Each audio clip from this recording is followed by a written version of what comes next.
सकाळच्या संदर्भामध्ये नेहमीप्रमाणे काही शहरातले जिल्ह्यातले काही महत्त्वाचे प्रश्न विशेषतः आपल्याला सगळ्यांना माहिती आहे शहरं वाढत चाललेली आहेत आणि कचऱ्याच्या समस्या पण वाढत चाललेल्या आहेत. त्याच्यामुळं त्या कचरा मॅनेजमेंटच्या दृष्टिकोनातनं इंदूर शहर हे देशात सातत्याने पहिले येत आहे. तिथला सेटअप अतिशय चांगला बसलेला आहे आणि ते काम ज्या लोकांनी केलं, ज्या एजन्सीनी केलं, त्या सगळ्यांना जरा बोलून आपण आपल्या पुणे जिल्ह्यातले समजा चाकण नगरपालिका आहे त्या भागामध्ये खूप नागरीकरण वाढलं आहे. लोणावळ्यामध्ये लोकसंख्या जरी कमी असले तरी लोणावळ्यामध्ये शुक्रवार शनिवार रविवारी येणारा नागरिकांचा वर्ग खूप मोठा आहे. त्याच्यावर तिथं कचरा ओला सुका हे ज्या समस्या आहेत. बारामती एक जिल्ह्यातलं महत्त्वाचं शहर आहे, तालुका आहे, तिथं एक आहे.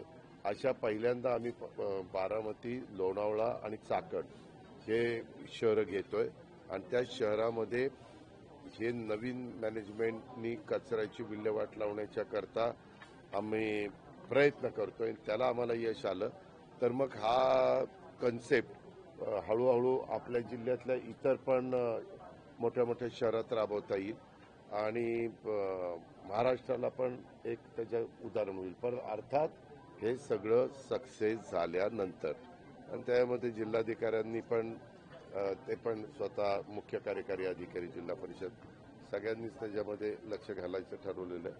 म्हणून आजची त्याबद्दलची महत्त्वाची मीटिंग आज मी लावलेली होती आणि त्याला जोडून शहरामध्ये काही माडाच्या सोसायटी आहेत त्याच्यामध्ये रिडेव्हलपमेंटच्या करता काही प्रपोजल आलेली आहेत.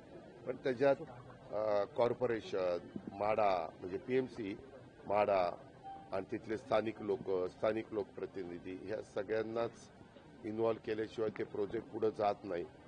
काही ठिकाणी म्हाडाच्या सोसायट्यामधली घरं इतकी दयनीय झालेली आहेत की कधी काही तिथं घडेल सांगता येत नाही. त्याच्याही बद्दल त्याच्यात आम्हाला म्हाडाची मदत लागणार आहे, त्याच्यात आम्हाला PMCची मदत लागणार आहे, तिथल्या लोकप्रतिनिधींची मदत लागणार आहे. तर हे सगळे प्रोजेक्ट पुढे जायला मदत होणार आहे.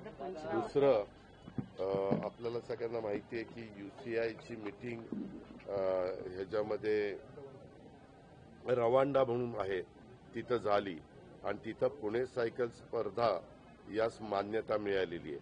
त्या UCIच्या मीटिंगमध्ये ह्या स्पर्धेला मान्यता मिळणं गरजेचं होतं. आता आंतरराष्ट्रीय सायकल स्पर्धा असेल म्हणजे पुण्याची आणि सोबत ऑलिम्पिक क्वालिफायर स्पर्धा देखील त्याच्यामध्ये असेल.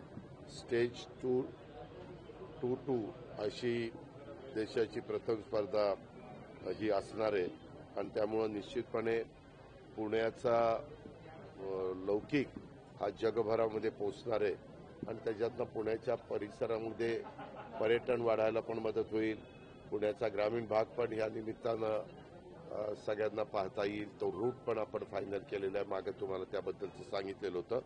परंतु हे मात्र गरजेचं होतं. UCIची मीटिंग ही रवांडामध्ये झाली. तिथं आपल्याला मान्यता पुण्याच्या सायकल स्पर्धेला मिळणं अत्यंत गरजेचं होतं.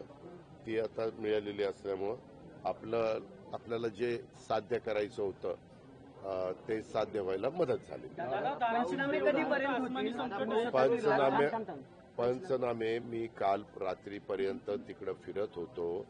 काल पण पाऊस पडत होता.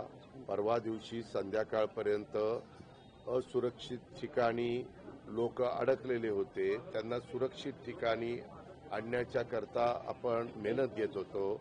त्याला आम्हाला मिलिटरी मदत करत होती, एअरलिफ्टिंगच्या करता हेलिकॉप्टर मदत करत होत्या, NDRFची टीम आपल्याला मदत करत होती.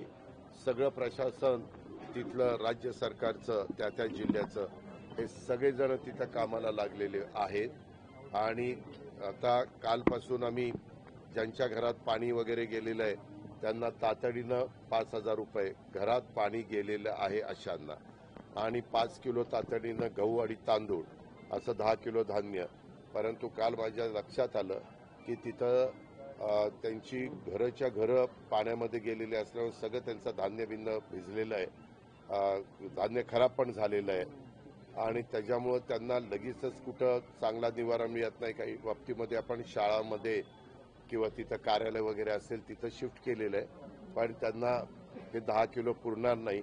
आम्ही त्याच्याबद्दल ते वाढवण्याच्या करता मुख्यमंत्र्यांच्या बरोबर चर्चा करून त्याच्यात अधिक कशी मदत करता येईल धान्याच्या बाबतीत ती आम्ही करतोय.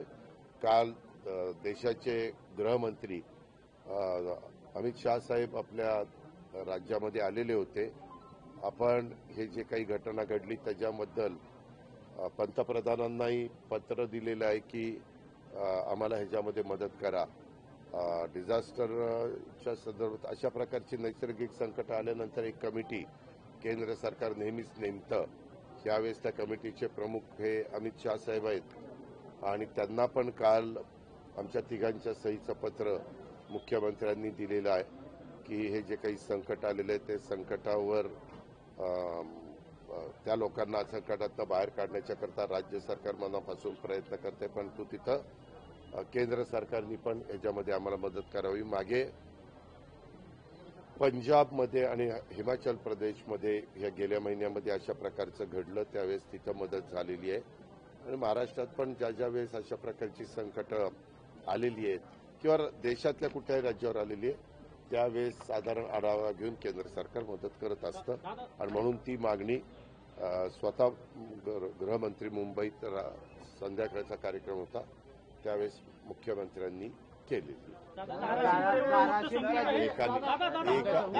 मी तीन बोलले तर मी गाडी बसून निघून जाईल. संकट असताना धाराशिवचे जिल्हाधिकारी एका सांस्कृतिक कार्यक्रमात नाचताना दिसतात. दादा एक वर्तनालय काय कुठे नाही दादा, शारदीय नवरात्रोत्सव तुळजापूरमध्ये पार पडत होता. काल सांस्कृतिक कार्यक्रम तिथे झाला आणि तिथले महसूल अधिकारी आणि ज्या कलेक्टर आहेत त्यांनी या सगळ्या जिल्हाधिकारी या सगळ्यात त्यांनी सहभाग घेत मंचावरती नृत्य झाल्याचा एक व्हिडिओ व्हायरल होतोय. काल रात्री तो सगळा शारदीय नवरात्रोत्सव तुळजापूरमध्ये पार पडला. मला त्याबद्दल काही माहिती नाही. आपण आता माहिती दिली कारण सकाळी लवकर इथं 6:30लाच मी आलेलो आहे. त्याच्यामुळं मी माहिती घेऊन त्याच्या संदर्भातलं माझं स्टेटमेंट करेन. हवामान विभागाने सुद्धा परत एकदा रचला जात होता त्याच्या संदर्भात एसआयटी नेमण्यात आलेली आहे. ज्या वेळेस अशा प्रकारच्या कुणाच्या बद्दल गंभीर तक्रारी येतात त्याबद्दलची काळजी सरकारला घ्यावीच लागते. तो कॉमन मॅन असेल किंवा तो कुठल्याही क्षेत्रामध्ये काम करणारी व्यक्ती असेल किंवा लोकप्रतिनिधी, त्या प्रकारे आपण त्याची चौकशी करतोय. 27-28 29 पुन्हा हवामान विभागाने इशारा दिलाय. हे खरं आहे. त्यांनी रेड अलर्ट म्हणून रेड अलर्ट होण्याची शक्यता आहे असं सांगितलेलं आहे. मी तरी सोलापूर, धाराशिव, बीड आणि ह्याच्यामध्ये संभाजीनगरला फिरत असताना त्यांना सांगितलं तुम्ही सगळ्यांनी अलर्ट राहावा. आम्ही त्याच्याबद्दल डिझास्टर मॅनेजमेंटला पण सांगितलेलं आहे. डिझास्टर मॅनेजमेंट पण लक्षात ठेवून आहे. वरिष्ठ पातळीपासून खालपर्यंत सगळ्यांना त्याच्यामध्ये आपण अलर्ट केलेलं आहे. एकाने बघा रे, उद्धव ठाकरे म्हणाले की पीएम केअर फंडातून शेतकऱ्याची सगळी कर्जमाफी होऊ शकते.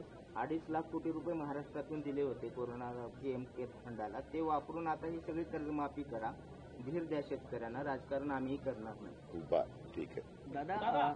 लाडकी बहीण योजनेचा 8,000 सरकारी महिला कर्मचाऱ्यांनी लाभ घेतल्याचं समोर आलंय. 15 कोटींची वसुली केली जाणार आहे, शिस्तभंगाची देखील कारवाई केली जाणार आहे अशा माध्यमात बातम्या. माध्यमातल्या बातम्याला काही तथ्य नसतं. त्याला तुम्ही म्हणत असता कुणाच्या ह्याच्याप्रमाणे सूत्र, ते सूत्र एकतर माहीत नाही. हे निर्णय राज्य सरकार घेत असतं. मुख्यमंत्र्यांच्या स्तरावर त्याबद्दलची चर्चा होईल आणि त्याबद्दल काय करायचं तो निर्णय. त्याच्यामुळं त्या माध्यमाला सूत्राला तुम्ही त्यांच्यावर विश्वास ठेवू नका. दादा तुम्ही काल एक विधान केलं होतं की पैशाचं सोंग आणता येत नाही, कदाचित सत्य काल नाही केलं. परवा ऐका ना, एक मिनिट. परवा दिवशी अनेक लोक तिथं जमलेली होती. तिथले अनेक प्रकारचे प्रश्न होते, ते मी सगळे ऐकत होतो. त्यावेळेस तुला माहिती नाही, तू ग्रामीण भागातून आलाय का मला माहिती नाही, परंतु मी ज्यावेळेस ग्रामीण भागामध्ये जातो त्यावेळेस त्यांना समजण्याच्या करता त्याच्यातनं विरोधक हे कारण नसताना गैरसमज निर्माण करतात. मी तो शब्द जरी वापरला असला तरी सगळंच आम्ही तर बऱ्याचदा वापरतो, आपण पण घरात वापरतो. अरे बाबा नो, सगळे सोंग करता येतात, पैशाचं सोंग नाही करता येत. त्याच्यावर पैशाच्या बजेटमध्ये या सगळ्या गोष्टी बसवाव्या लागतात. पण ते वेगळ्या उद्देशाने बोललो. अशा प्रकारची नैसर्गिक संकटे येतात त्यावेळेस राज्य सरकार ताकदीनं अडकलेल्या अडचणीमध्ये असणाऱ्या शेतकऱ्यांच्या पाठीशी, तिथल्या नागरिकांच्या, तिथल्या ग्रामस्थांच्या, तिथल्या मायमाऊलींच्या पाठीशी उभं राहत असतं आणि ते उभं राहणार. आम्ही राहतोय अशा प्रकारचा विश्वास मी त्यांना दिला. टेरिफच्या बाबतीत एक प्रश्न आहे, फार्मावर ते देखील काय होतं, मी बोललो ना, त्याच्या बोलण्यामागचं मी काय बोललो आणि पुढचं काय बोललो तेच घेत नाही. ते तेवढंच घेतात की सगळी सोंग करता येतात, पैशाचं सोंग आणतात. अरे पण त्याच्या आधीचं काय बोललो आणि पुढचं काय बोललो बघा ना. ह्या ज्या काही संकट उलट माझ्या 2-2.5 दिवसाचा दौरा इतका व्यवस्थित त्या ठिकाणी झाला. सगळ्यांचं मी नीट समजून घेतलं. कुठंही त्या बाबतीमध्ये आता तुमच्या पत्रकारांनी सकाळी मी 6ला सुरुवात करायचो ना, आल्याला दांडकं पुढे धरायचे, दादा बोला. अरे मी म्हणलं थांब ना बाबा, लोकांच्याकडे जाऊ दे. आणि मग ते तसं म्हणलं ना की हा दादा चिडले, दादा असं झालं. अरे कशाचं चिडलं? एक तर जो सगळ्यात जास्त काम करतो त्याचा चिडलं बिडलं त्यालाच तुम्ही टार्गेट करता. तुमचा सत्कारच केला पाहिजे. टेरिफच्या बाबतीत एक प्रश्न आहे, तुमचा आता म्हणजे अमेरिकेनं ना जे चॅनल अशा चुकीच्या पद्धतीनं दाखवतात ते. आता टेरिफच्या बाबतीत एक प्रश्न आहे. आता अमेरिकेने ना एक नोटीस काढली, त्यामध्ये आता फार्मा कंपनींना देखील टेरिफ लावणार आहे. याचा खूप मोठा फटका आपल्या राज्याला पण बसणार आहे. ठीक आहे, हे जे काही आपण आपल्या राज्यापुरतं आपल्या देशापुरते निर्णय घेऊ शकतो. आता तू पार ट्रम्पने असं केलं आणि फलाने तसं केलं. त्यांचा देश आहे, त्यांना काय निर्णय घ्यायचा, त्यांना निवडून दिलेले 4 वर्षाच्या करता. त्यांनी काय निर्णय घ्यायचा तो त्यांचा अधिकार आहे. उद्याच्याला बाहेरच्या देशांनी कुठल्याही प्रकारचा निर्णय घेतला तर त्याला समर्पकपणे उत्तर देणं आणि आपल्या इथं तयार झालेल्या वस्तू वापरणं हे आपलं काम आहे. स्वदेशीचा नारा त्याच्याकरता महात्मा गांधींनी पण दिलेला आहे, आता देशाच्या पंतप्रधान नरेंद्र मोदी साहेबांनी पण दिलेला आहे. आणि पूर्वीचा काळ राहिलेला देशाला स्वातंत्र्य मिळून आज 75 वर्षापेक्षा जास्त काळ उलटलेला आहे. त्याच्यामुळं आपल्याकडे आता खूप काही गोष्टी परदेशाच्या वस्तूंच्या पेक्षा अधिक उत्तम पद्धतीनं तयार होतात. उलट काही काही वस्तू, काही कपडे, काही ब्रँड आपल्याकडे तयार होतात आणि तिथं मेड इन दुसऱ्या देशाचं नाव देऊन विकले जातात. ही पण वस्तुस्थिती आहे, हे तुम्हालाही माहिती आहे.